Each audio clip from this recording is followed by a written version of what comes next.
سمت مسلمانوں پہ چھائی تھی تباہی، ملک اپنا تھا اور غیروں کے ہاتھوں میں تھی شاہی، ایسے میں اٹھا دین محمد کا سپاہی، اور نعرہ تکبیر سے دی تو نے گواہی، اسلام کا جھنڈا لیے آیا سر میدان، اے قائد اعظم تیرا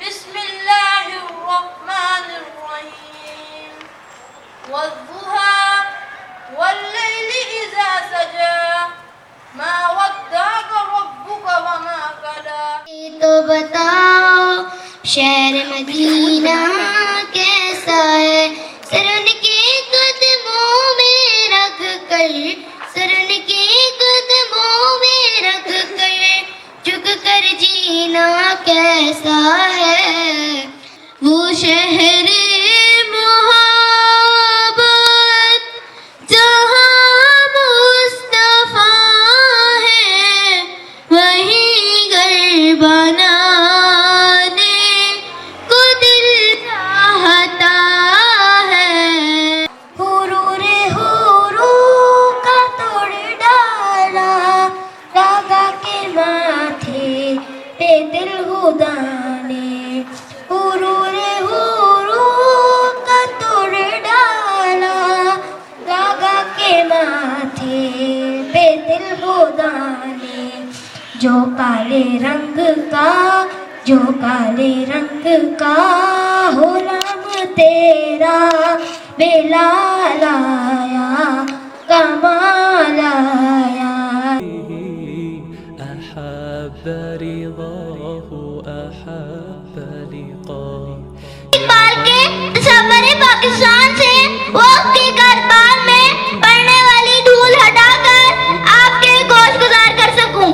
It is destiny that the state to northwest of India will be established, and if it happens, so then we shall get an opportunity to remove sin from the face of Islam, marked in the era of Arab imperialism۔ عرب ملوکیت نے اسلام کو روشن چہرہ داغدار کیا اور ان داغوں کو مٹانے کا ایک نازک موقع پاکستان کا قیام ہے۔ وہ کون شاعر ملا کو جو ہے نہ سجدے کی اجازت، ملا کو جو ہے نہ سجدے کی اجازت، نادا یہ سمجھ بیٹھا ہے اسلام ہے آزاد۔ قرآن کے پڑھائے ہوئے تصوّر ہوا دھوریت وسواد اور عادلانہ معاشرتی معاشی سیاسی نظام کی اپنی تصویر پیش کرے گا۔ پاکستان وہ ملک ہوگا جہاں رسول اکرم صلی اللہ علیہ وسلم کے فرمان کی اپنی صورت انسانیت چشمستہ سے دیکھے گی کہ مسلم امت جشن واحد کی طرح ہے، ایک ہو مسلم حرم کی پاسبانی کے لیے، ایک ہو مسلم حرم کی پاسبانی کے لیے، نیل کے ساحل سے لے کر تابہ کی کاشغر۔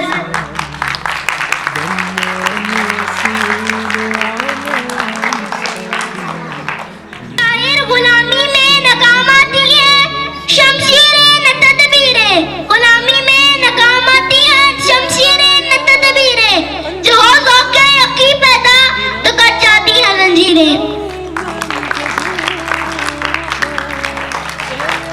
قائد اعظم معیشت کا وہ نظام انسانیت کو سکھانا چاہتے تھے جہاں انسان دولت کامین ہو، جہاں مزدور کا ہوں سرمایہ دار کے گھر کی مشل نہیں جلاتا۔ اللہ کی حاکمیت اعلیٰ کا ترجمان بننا تھا، یہاں سیاست نبوی طریقے محمدی پر ہونی تھی۔ بقول شاعر کی محمد سے وفا تو نے تو ہم تیرے ہیں، کہ محمد سے وفا تو نے تو ہم تیرے ہیں، یہ جہاں چیز ہے کیا لوہ و قلم تیرے ہیں۔ قائد اعظم محمد علی جناح کا نظریہ پاکستان وہ روشنی ہے جس نے برِ صغیر کے اندھیروں کو چیر کر مسلمانوں کو آزادی کی راہ دکھائی۔ یہ نظریہ ہمیں بتاتا ہے یہ ملک ہمارا قائد اعظم محمد علی جناح جن کا تعارف کسی لفظ کا محتاج نہیں، جس کے منہ سے نکلے لفظ فرمان بن گئے، جس کے لفظ قوم کی ترقی کے راستے ہموار کر گئے۔ قائد اعظم نے مسلمانوں کو یہ شعور دیا کہ اگر وہ اپنی آزادی اور مذہبی شناخت کو قائم رکھنا چاہتے ہیں تو انہیں ایک علیحدہ ریاست کی ضرورت ہے۔ Statement reflects the Qaid Azam's vision for Pakistan, where the teachings of Islam would guide us in building a peaceful and just society. Qaid Azam believed that the Quran is the complete code of life. He said, Islam is not only a set of rituals, traditions, and spiritual doctrines, but it is a complete code regulating every department of life, whether spiritual, social, political, or economic. He wanted Pakistan as a country where the decisions are based on justice, equality, and morality as taught in the Quran.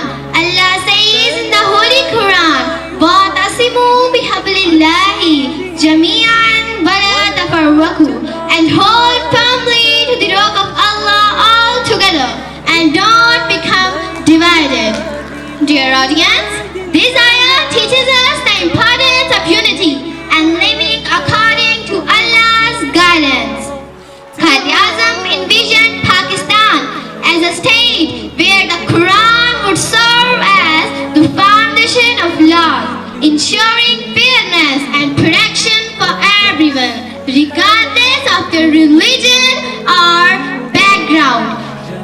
He often said, "It is my belief that our salvation lies in following the golden rules of conduct set for us by our great lawgiver, the Prophet Muhammad sallallahu alaihi wa alihi wasallam." His will was clear and simple. He wanted Pakistan to be a peaceful and strong country. He believed in justice, equality, and freedom. He always said, unity, faith, and discipline are the keys to success. These are the values he wanted every Pakistani to follow. Dear judges, Qaid Azam also dreamed of a country where everyone will equal rights, no one treated unfairly because of their religion, language, or background. As Pakistan constitution was not just for Muslims, he always emphasized protecting the rights of minorities. He once said, "You are free to go to your temples, you are free to go to your mosque or to any place from worship." Quaid Azam محمد علی جناح ہندوستان کیوں گئے تھے؟ کرنے کے لیے، جی، تعلیم حاصل کرنے کے لیے۔ کون سی تعلیم حاصل کرنے؟ تعلیم حاصل تو کی تھی لیکن کون سی؟ محمد علی جناح کا پیشہ کیا تھا؟